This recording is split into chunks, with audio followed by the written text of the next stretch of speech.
thank you very much for the Academy for sponsoring this first podcast. We're very pleased to bring you two special guests today.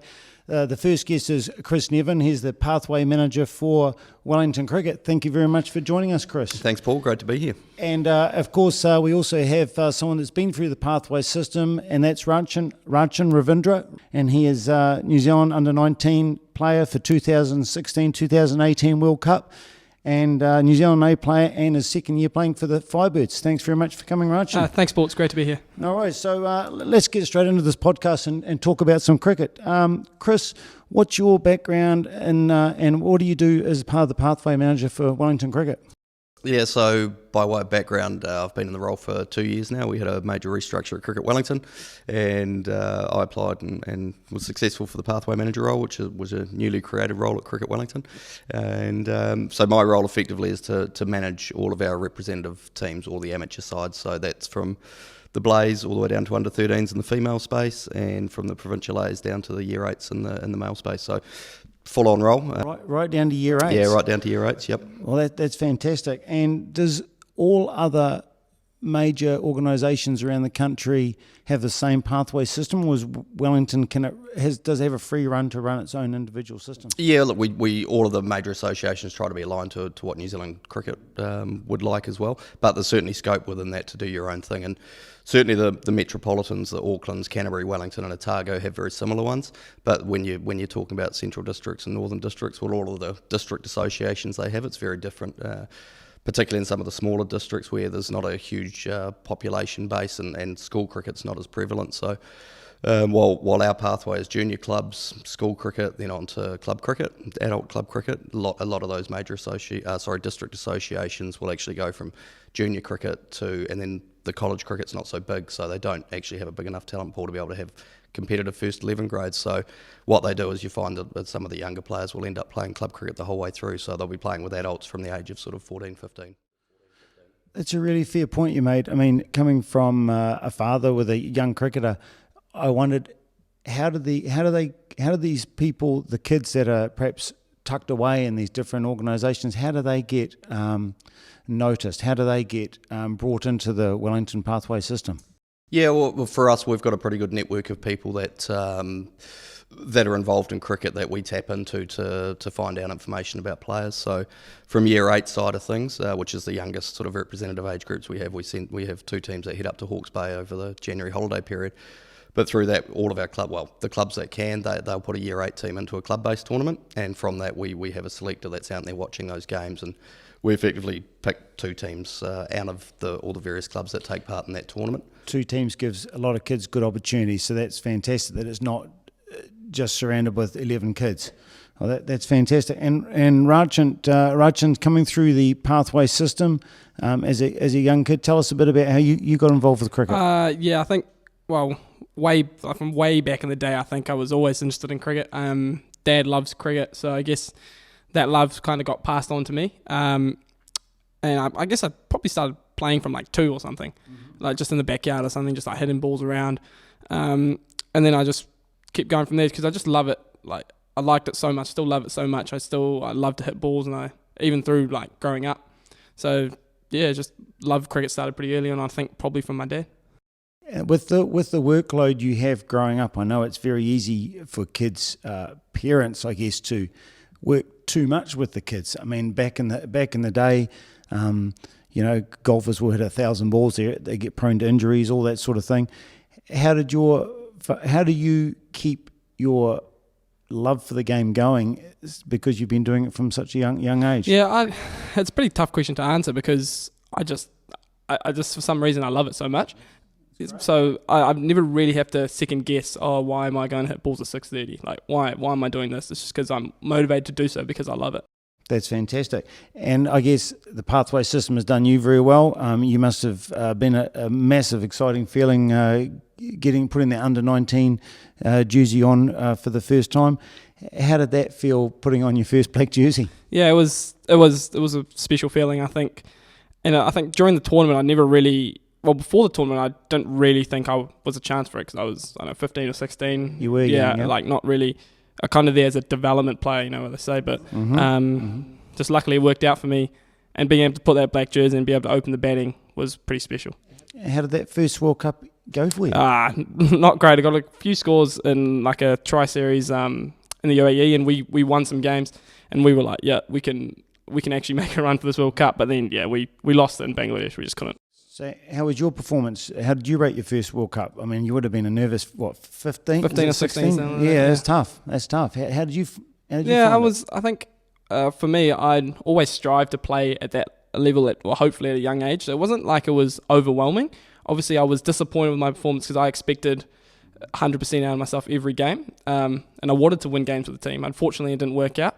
But I think it provided a lot of learnings that I took into the next World Cup. That brings on a very important point, Chris. I think me with my own son, I say to him all the time, you'll never be the complete cricketer until you learn to deal with failure.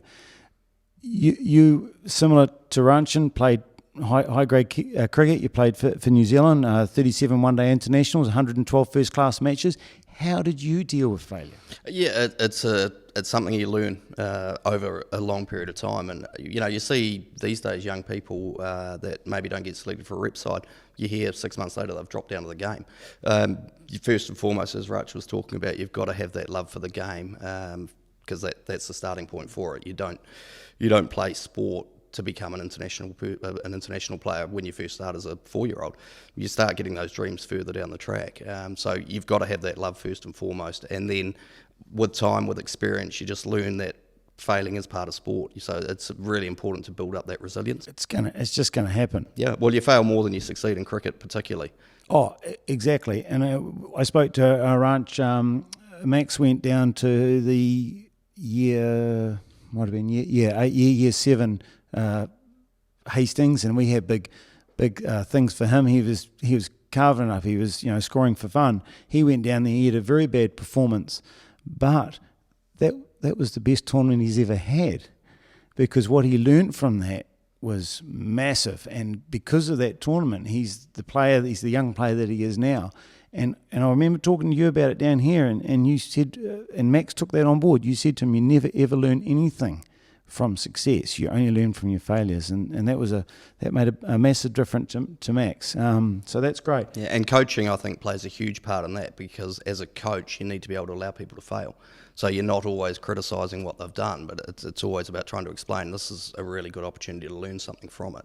And if you're always playing because you're not sure of your position in a side, and you're always playing to get selected for something, that can cause real problems particularly for young players. And we see it quite regularly now that people are playing to be selected as opposed to playing for the fun and the love and being the best player that they can be. And whether that's enough to get them across the line for representative selection, maybe it is, maybe it isn't, but they've got to love the game first and foremost. Play for love, be free, enjoy it, and that will actually in turn produce results, all going well.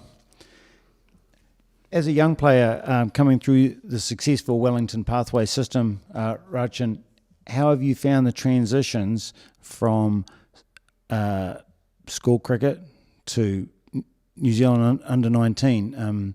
That must have been a big step for you. Yeah, it definitely was. But I think the way the interactions I've had with players throughout the years, and I've always kind of almost played above my age group, and that definitely helped me a lot, knowing and getting experiences from other players and coaches who have done a lot before me. I remember Nev coaching me when I was 10. So having that was a big help, just in terms of they give you a perspective on like what they've done, and it shows how humble they are of what they achieved. I think in that instance, you've just got to put everything to perspective. Like, cool, at least that's what I do. Like, cool, I'm playing under-19s at 15 or 16. Like, yeah, but compared to what sort of thing? Like, there's a lot of people in the world who are achieving even greater things. So in terms of just got to, like, as I think, you've just got to put everything back into perspective. Absolutely. I think just loving the experience exactly. And just, I guess, just saying to yourself, really, I'm here. That's a success in itself. That's great. Do you notice a big drop-off of talent when they leave school if they don't get into these teams? Are you finding that potentially there's a young kid that's maybe on the cuff, they leave school, they don't make that Wellington under-17 team that they'd perhaps hoped? Do you find that those guys are dropping off once they hit the a little bit, absolutely. Certainly it can, I won't say they get lost, but you've come out from, say you've been part of an under-19 program, but you're not quite at a provincial A level yet, you can quite often just go into club cricket and sort of stagnate. I think certainly the club scene has got a lot better. There's far better coaching around it now. And I sort of look, going back a few years now, that it would be very easy to just drift into club cricket and pick up bad habits. I know when I finished playing and was doing a little bit of coaching, you'd come along to a club training and have this plan what you were going to do in that session, and you'd turn up, and out of 15 guys in the Premier squad, you might have 5 people there. So straight away your plan goes out the window, but you very quickly realise that not everyone is as committed as you'd like them to be. So coming out of a reasonably intense under-19 program straight into that, if you don't keep on top of things, you can very easily fall into those habits as well, and your game will go backwards. So it's an important thing for young players to realise that if they do want to get better, they have to keep doing it, and a lot of it's going to be on their own. They're not always going to be part of our programs, and they may come back into them in a couple of years' time, but only if they've continued the good habits that they picked up earlier. It's sort of testing their dedication and grit. It does, absolutely. And that's part of that resilience. That's such an important part of becoming a good cricketer, is being able to build that up and build up your knowledge and continually trying to work in your game. And Raj was talking about me coaching him when he was 10 years old. I remember the very first session. I tell the story a little bit whenever I'm talking about Raj, is that I came along to that first session doing coaching, and we were waiting for the other guy to turn up, and I was asking how much work he was doing. This was the middle of winter. It was like June, July sort of time, and most guys, even at that stage, me for Wellington, we didn't really start training for a couple of months longer. And asked Rach how much he was training at the moment. He said about 3 hours, and I said, that's pretty good, 3 hours a week at this stage. I was probably doing about the same, 3 hours a week. And he said, no, that's a day. And he said maybe a little bit more on the weekend. And that's it's an incredible work ethic, and something that struck me then, and I've certainly seen it since I've been in this role in the past 3 years, is about how dedicated players are now compared to when I first came into the Wellington side back in 95, 96. We'd train twice a week after work, at 5:30 in the evenings. That was our training program. Now, they're training full time, which is, a huge change. But it's a work ethic that, holds players to account and makes them better. Do you sometimes, Ranch, obviously that was work ethic that he was used to, he was comfortable with, he still loved it, he wasn't being overworked by that. Is it a concern that some parents perhaps work their kids too much? Yeah, absolutely, and we do see it all the time, and we've got to be, as a group at Cricket Wellington, of me as an administrator, but our coaches as well, have to recognise the signs in our players that potentially they are doing too much. Some of them are involved in multiple programs. They might be 3 times a week with us. They've got their club trainings or school trainings, and then they're coming down a couple of times with their dads or mums as well, having hits. And you can see that their trainings can become a little bit sloppy. They're tired, you can sense that, and it's at that time that we have to say, actually, you need to back off a little bit here. Just come in for 1 or 2 sessions with us, do your club trainings, and maybe give the trainings with your parents a miss, just for a couple of weeks, refresh yourself, so you're actually coming to training with a purpose as opposed to just turning up. Well, practice with purpose is obviously extremely important. It just goes to show sometimes when players are injured or they're resting for a while, they can come back just as strong. A classic example of that is Steve Smith. He's had a year off, but more than maybe 18 months off. He's coming strong. Yep. Very quickly got back to number 1 in the world. It's no problem. Yep. I think he's better. I think he's come back stronger. I think he looks fantastic. Warner was the other one when he came out of the period where he had to, he was forced to. He came back and boy, he was looking fit and he was looking strong. He looked like he lost maybe 5 or 6 kilos, and I thought, this guy's on fire. IPL came in, kicked some butt, and now he had I would say a pretty good World Cup. I think he was 3rd best batter, averaging 70, highest scorer in one of the games. And then all of a sudden, Ashes. What's happened to Warner? He got out for 2, I think, this morning. I think, but I guess my point is, sometimes when kids rest, it doesn't make them any weaker. It doesn't make them any worse. And I think a lot of parents out there could learn by not overworking their kids. Yeah, absolutely. It's a little bit to do with that early specialisation, and there's a lot of studies out around the fact that kids need to play multiple sports because they're learning the fundamental movements. It's not just a cricket specific or a football specific or whatever movement that they're doing, and that is a lot of where those overuse injuries are picked up. So certainly from our perspective, we encourage people to continue playing winter sports.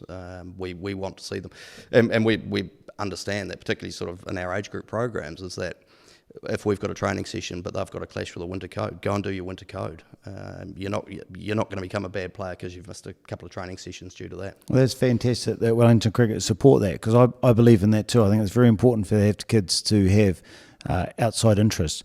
What about you, Ranch? You talk about how you love for the game. What do you do outside cricket? What's your passion outside cricket? Well, I'm a big basketball fan. I think a lot of people know that about me, so I'm pretty vocal in that. But otherwise, I'm pretty standard 19-year-old kid, I guess. I'll hang out with my friends. I'll go play other sports with my friends. I'll watch Netflix and do all that sort of stuff. Basketball's great for your agility. It's great fitness. I get out there and do a bit. I don't last very long. T20 cricket is coming to its own. As a young player, I guess brought up on T20 and ODI, what's your pinnacle of the game? Do you see a Test cricket as something that's very, very important in your heart, or are you more towards that you can give or take that, and maybe ODI World Cup is something that is warm in your heart? Yeah, I think I want to play all three formats, but I feel like Test cricket is going to have that little special place because I grew up sort of watching Test cricket. That was probably my favourite form of cricket, even though I hadn't played much red ball throughout. Like in college cricket, you don't apart from traditionals, you only play. Traditionals is 50 overs? No, it's like 2-day stuff, but it's not really like a red ball game. But so I probably, before I made my 4-day debut, I would have played maybe 5, 6, 7 games of like 2-day cricket and probably only in under 17s, and I guess maybe 2 games of 3-day cricket. But I think it's always going to be there because I just like how tough it is, and in terms of like the ebbs and flows of Test cricket, sometimes as a batsman you've got to be able to take the bowlers on, or absorb a pressure spell or something, and then sometimes you kind of go at them when they're tired, the pitch is feeling pretty good, the ball's a bit older, they're not hitting their links well. So I think it just goes up and down kind of. So Test cricket very much involves the brain, and what's your thoughts on Test cricket as it stands now, Chris? How do we get people buzzing over Test cricket? I think the introduction of the World Test Championship is going to bring a lot more of that to the game. Every series will have context, and I think that was one of the things that was missing with Test cricket, is that most cricketers will still aspire to be an international cricketer by playing Test cricket. My one regret of cricket is that I never got to play a Test match. I would have loved to. First class cricket was undoubtedly where I remember probably the most from my playing career, is because it is such hard work that you've got to overcome so many challenges to win a 4-day title domestically. And so, yeah, as I say, would have loved to have played Test cricket, but didn't eventuate. So I think most people still view Test cricket as the pinnacle, but undoubtedly the T20 has changed the landscape of the game. Do you think T20 internationals are important, or my view as a viewer, I feel personally that international T20s is just a hit and giggle. It doesn't have any value to me. I think it's very important for franchises and domestic cricket. So do you think that international T20 cricket is important to the game, or do you think that maybe should something be dropped because it's taking the value away from Test cricket and ODIs? I think financially it's hugely important for the game. You certainly see in New Zealand in particular the biggest crowds at T20 games, one-day games. Test cricket still struggles to pull a big crowd in a number of countries, and New Zealand is one of those. So from a financial standpoint, it is a hugely important part of the game. Personal opinion is I think T20 should be a franchise-based competition. The more franchise-based competitions, the better. And it doesn't necessarily need to be an international comp, but I think it's become so ingrained now over the last 10 years, I don't think it's going anywhere. What's your view, Ranch, on Test cricket? I mean, obviously you've stated that Test cricket would be the pinnacle for you to put that white jersey on. what do you think the ICC could perhaps do to make Test cricket more exciting? Yeah, well, that World Test Championship is a big step in the right direction, I think, in terms of getting points per win. That's really exciting, knowing like, a dead rubber is not just a dead rubber. You can still get points off it. But I think the way they're doing it in terms of obviously the pink ball stuff kind of is in the back burner at the moment. But I think they're definitely taking steps in the right direction because, like Nev said, a lot of the Test matches you were just playing just because they're number one Test team in the world. Now that doesn't necessarily make that much of a difference. I think that Clinical was making that final at Lords and playing in like a World Cup final. That would be unbelievable. How good would that be? How good that would be to play a Test at Lords. I think it's every cricketer's dream, would it not be? One, you're wearing that white jersey, black caps for the first time. Where would your ultimate Test debut be against what country? That's a tough question. It's either against England at Lords or in Kolkata against India. Fantastic. I think that Eden Gardens seats like the most people in the world or something in multiple sports. So, and playing the Indians, and there's going to be a packed house every single time. Yeah, that's a good point. What about you, Chris? Oh, if I'd got to play a Test at the Basin, that would have been amazing. I was lucky enough to call it home ground for 15 years. Yeah, if it wasn't Basin, Lords. Your debut, I believe, was at Napier against Australia. Is that? Yes, correct. You were playing with some pretty big names there, I believe. Warren, I think McGrath. That must have been a pretty nerve-wracking experience for a young 20. I was 24. Yeah, how did you find that experience? Yeah, it was extremely nervous. But I remember I walked down to bat. We batted first in that game, and I walked down to bat, and I walked down to the theme song from the Seven Dwarfs, Hi Ho Ho Ho, and nice. Yeah. So anyway, I got out to the middle, and the Aussies they'd obviously just taken a wicket as I was walking out, and we had the Aussies were all in their huddle. And normally sort of the batsman gets halfway out and the huddle breaks up, but it didn't break up. And so I'm walking out there thinking they're not breaking up, and they were right by the pitch. I'd asked my guard, they were still in the huddle. I was marking my guard, and then Steve Waugh pipes up. He says, I don't know about a dwarf, mate, but you'd look right at the end of my garden holding a fishing pole. And then it was hilarious. I had a little chuckle myself, and it sort of broke that nervousness that I had. So it actually worked quite well for me because it made me less nervous, which was quite cool. It's actually, they gave you an advantage. I like the idea that they're smart. My father said to me, he says, you should send Max to an Ellen Border Academy. They're bloody tough. And then the sandpaper gate happened, and I said to him, maybe a little bit too tough. But what's very interesting, another comment, Warren actually said that Ellen Border said to him, if you're struggling to find a bit of form, give the bowler a bit of a cheek. And what that does is it brings on a battle, and then you will lift because obviously, you're a competitive player, and he found that he used that to actually put himself in a zone. And that's basically what happened to you. Yeah. I believe your last game for the Black Caps was a pretty good experience. You watched, Sehwag and Tendulkar score, I believe it was like a 180 partnership. Yeah, if not more. They both got hundreds. I think they might have both got 130. I could be wrong. Yeah, 182 run opening partnership. That must have been sad for New Zealand, but fantastic viewing for yourself. And that's one of the highlights of international cricket, getting to watch up close some of the people you'd seen on TV and loved watching, and then to be able to play against, Adam Gilchrist from Australia was my idol growing up, and my debut was against Adam Gilchrist, and that was a pretty cool experience. I swapped shoots with him. That would be very amazing. Pretty cool. I've still got that shoot at home. So yeah, playing against guys like that, Brian Lara, Shoaib Akhtar, Wasim Akram, Waqar Yunus, not great facing them. Pretty scary at times. I bet it would be. Yeah. What stands out to you when you saw that innings of 182 with that partnership with Tendulkar and Sehwag? Did anything particularly stand out to you as a batsman as well that you could learn off? Just that I was never ever get close to being that good was one thing I certainly noticed. They just seem to have so much more time than other people. Lara was the same.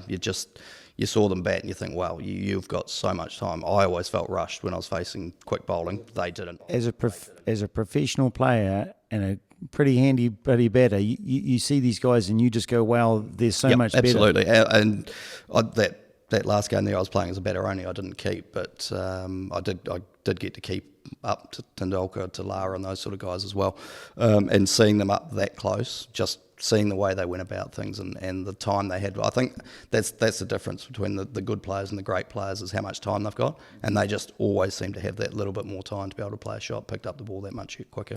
How can parents out there breed time into their kids? So how do I achieve that, exactly what you talk about, have a player have time? How do you think as a parent we can breed that into our kids, giving them more time? The only way I know is to hit more balls. I think hitting more balls and challenging nets and challenging training, instead of just having just like a normal sidearm on a normal ball where it's like, yeah, you're comfortable, you're middling every ball. I think it's about trying to challenge yourself, and the more you challenge yourself, I feel like the more time you can achieve in terms of, when you get into games really fast, everything feels fast. It's just finding ways to be able to calm yourself down, and the way I do that is from training and knowing my confidence comes from my work that I've done. So yeah, I'd pretty much just say hit more balls. Good work ethic breeds confidence, and as we know, confidence is very important. I mean, mental game is very important. At what stage does Cricket Wellington involve some mental help with kids, dealing with failure, making sure they have a pre-shot routine? Does Wellington Cricket have a coach for these kids? In depth, not until they reach pretty close to the very top. We have access to a mental skills trainer for people we think that might need it at a slightly younger age group, but we're only talking about maybe under 19s. We started a year 10 academy type program this year where we introduced mental skills, but it was only a one-off session. Potentially we might move to something a bit bigger next year where we can have multiple sessions with a mental skills trainer. But I wouldn't say it's untapped, but it's not done enough. You talk to anyone that has reached the top, and they top 2 inches is something you hear a lot, and it is such a crucial part of particularly cricket, because rugby, football, you're into it the whole time. You don't have downtime, or much downtime anyway, in a game. But cricket, you have so much downtime in a game, you actually have a lot of time to think and potentially overthink stuff. So if you've got strategies that you can not do that, or cope with when you are doing it, then it's going to help you. And it's an area that does need more work, definitely. Especially with kids, I think, because I think kids can tend to beat themselves up more so than adults. What Chris has said to you parents out there watching this, maybe look at watch a couple of videos on mental game, and maybe look at introducing that into your kids a little bit younger, and understand that failure is part of it. Understanding the importance of a pre-shot routine.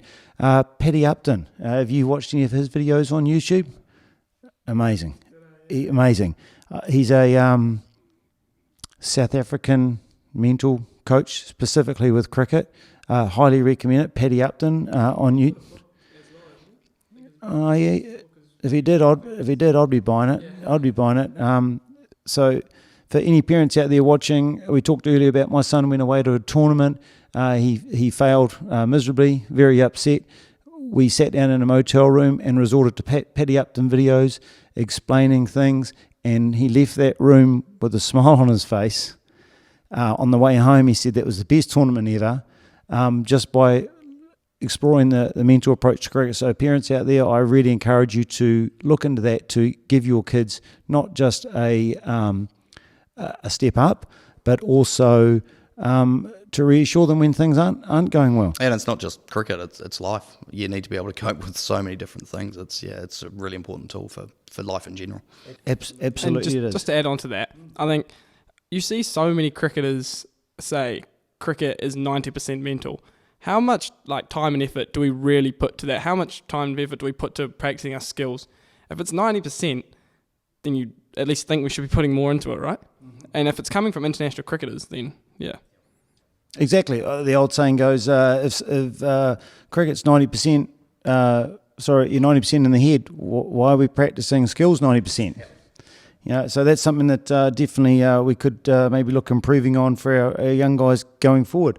But there's nothing really wrong with the Wellington pathway system. It's providing some great players. Rachin, Buller, Amelia Kerr just received a Brisbane Heat contract. The pathway system is going very well for Wellington cricket. Yeah, it is. We've got a number of Rachin's cohort from the under-19s in and around the Firebird set up at the moment. We've got a number of players in the under-19 World Cup squad for the upcoming World Cup in January. So yeah, things are going well. The women's space is something New Zealand cricket have really taken lead on in the last couple of months, with the introduction of increased contracts for the White Ferns, development contracts plus domestic contracts now. So it's a really, really good time to be a female cricketer, a cricketer in general, but exciting in the female game that there's actually able to be some money put into players now too. I think it's fantastic. I really enjoy that the women are playing before the provinces. I think you can go and watch a Blaze game, and then you can watch a Wellington game, Firebird game. I think that's fantastic for the game. The women are certainly demanding some respect with their cricket. They're playing fantastic cricket. No test matches for women at this stage? No test matches. I think the only teams that play test matches might be Australia and England against each other. India might have a test match this year or just have one. But yeah, it's not something in the pipeline.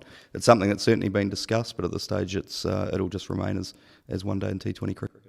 What's coming forward for Firebirds? I mean, season's just about ready to kick off, maybe in a couple of months. It got some exciting times coming ahead. Obviously, this is our first week of contracts and getting back into it, so that was awesome. We've been able to train on grass on Tuesday, which was unbelievable. Like, the pitches were really good, and any opportunity to train outside rather than training on artificial turf it's definitely a big help to us. And yeah, I think our first game's like late October or mid-October, so a lot of build up to there. So it's just about getting your bodies ready, getting your skills ready, and mentally getting prepared for the 4 days to start. Practicing on grass is king. Yeah, it is. Astro gives you a lot of confidence, but exactly. Grass is king. And probably good you've caught up with your opening batter there for the New Zealand Under-19s. Buller, he's back. Buller, yeah. He's it's great to see him get a contract this year. I think he's worked hard, and then he's an awesome player. He's been playing in England. Yeah, playing I think last season. Yeah, MCC. So that was awesome for him. Get some games under his belt, and yeah, and also Ben Sears as well. Second year contracted. Yeah, played with him since I was like 8. So yeah, another player through the pipeline. So he's going to go well. And you got any involvement with the under-19s team coming up? I mean, that must be due for selection soon. Yeah, so they've been training now for the last couple of months. It's great. We've got Luke Woodcock, the former Firebird and Black Cap, just retired. He's leading the under-19 program this year. So for them to be able to learn off someone of that experience is fantastic for them. So yeah, they've got games coming up through October. Selection late October. A really exciting addition to the under-19 program this year is going to be a 3-day game.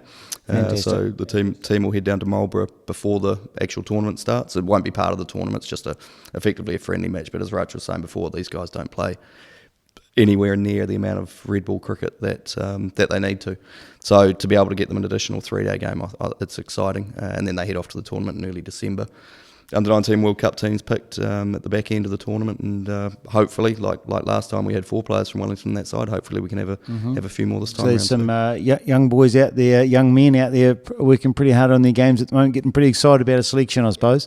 Yeah, absolutely. And the exciting thing in the women's space as well is we've gone away from under-21 and under-18 national tournaments to an under-19 tournament for them as well. The ICC's brought in an under-19 Women's World Cup, which will start in 2021. Will be the first one. So really, really exciting for those girls this year to be part of that and put themselves in consideration for squads. It's open arms. Yeah, it's open arms for the ladies, for the girls. That's just so good, so fantastic. Plunket Shield coming up. 4-day games. Been like that since 2001, I believe. Yeah, well, since it went from state. Yeah, I think when I was playing, we chopped and changed between 4-day cricket and 3-day cricket, but certainly for the last long period of time, it's been back to 4 days. Do you think with playing 4-day cricket, do you think that there'd be an advantage bringing those test matches to 4-day, or you think keep them at 5? Yeah, so like I don't think personally like 1 day should make that much of a difference, but like I feel like my opinion should be 5 days. I think we've seen even in like the Black Caps playing the UAE like a few months or a while ago, like the 2 tests went to the 5th day, I think, and it was that exciting. So I feel like having 5 days there is obviously probably the ideal, and if it goes 4 days, it goes 4 days. So the way you see people are batting these days, most of the time it will go 4 days, but it's always nice to having that fifth day. And you look at, New Zealand just beat Sri Lanka late on the fifth day in the recent game. Admittedly, there was a fair bit of rain around, but had it been a 4-day game, it's a draw. A really exciting match. There's been some. I think over the last 12 months, there's been some extremely exciting Test matches. It's just that exciting. Well, the Ashes, how good's that been? It's been pretty very good watching. That's for sure. I just think that the ICC need to market test better. I see signs everywhere for T20, Big Bash, all this stuff. I just wish they put perhaps the same intensity in their marketing of test matches. I think it would certainly help things along. But when you're playing Runch, coming up with the Firebirds, how do you plan ahead for these games? How do you prepare mentally? Yeah, so in terms of maybe starts in like October, I'd start sort of scouting opponents and knowing what likely they're going to bowl to me in terms of even scouting my own game, like what didn't I do so well last season, where they'll target me. And it's kind of being honest with yourself in that way, kind of being like, okay, this is where people might think I have a weakness as such, and it's up to me to work on it. So that's kind of been going on for the last 2 months, I guess. Like I have like a little list that I write down, like, okay, they might bowl to me here, they might bowl to me here, and then specifically as the games come up, I'll be like, okay, this guy does this guy will do this, etc. And even when bowling, like especially in T20 cricket, it's just about, look, does this guy go over extra cover, this guy reverse sweep. It's good to know, because you'd rather not, especially in T20 cricket, you'd rather not go for a boundary and then make an adjustment, because that 4 runs can actually make a big difference. So it's just a lot about preparation, and scouting nowadays has become big in terms of like the pooch footage. You can just like be so specific in what you're searching for. Is that something you do yourself, or do you have a support crew at the Firebirds? Definitely support crew at the Firebirds. Coaches help a lot. Shri and Pockers and Lance I hope they'll help me there. And I do it with my dad as well, because he probably knows my game the best. So yeah, we've been through together with that a lot. Good old dads, the biggest supporters. Absolutely. And it's interesting, look, Rach was saying his dad probably knows his game best. I suspect Rach probably knows his game best. Another story from that very first time I met Rach when he was 10 years old. He won't have heard me tell this when I told it for the first time at a coaching course I was helping run a couple of weeks ago. Is that it was one of my very first experiences of coaching, and I wasn't a coach. I was effectively picking up pocket money in the wintertime. And towards the end of the session, this kid was good. I was thinking, what am I going to tell him? I'm a coach. I have to tell him something. That's my job. Which I've now realised isn't part of coaching, really. If you don't say something for the sake of it, which I did. And anyway, I said, I can't even remember what I said to him, but what I remember is the following week he came back and he said, you know what we talked about last week? I said, yeah. He said, well, I've had a look at Tendulkar, Lara, I can't remember the players, but 3 great players, and what you suggested isn't going to work for me because of this, this and this. And I sat there thinking, oh my God, this is a 10, 11-year-old kid who knows his game so well that what I've said to him, having been a professional cricketer for 15 years, he's worked out in a week that it's irrelevant for his game. And that's, that normally comes with a heck of a lot more experience than that, but he understood his game so well that he could come up to me and say, that actually is not going to work for me, and I was blown away. But it was a good lesson for me as a coach as well, that I don't just need to say something for the sake of it. If you haven't got anything to say, don't say anything. And it's good. You knowing your own game obviously has worked wonders for you, and I'm sure it will continue to do so. Few little questions to fire off. Who's the quickest bowler you ever faced, Chris? Shoaib Akhtar. Very close second, Brett Lee. Brett Lee, scary stuff. What about you, Ranch?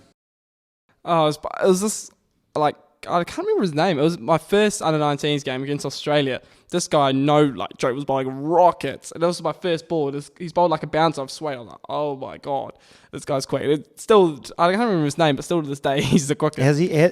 How's he going? If you haven't, I think he got a New South Wales contract last year, but oh my God, that's a bit of a worry when you're going out there facing that. And Chris, going forward, with one last tip for parents out there before we end this, what would be your number one best advice for a father with a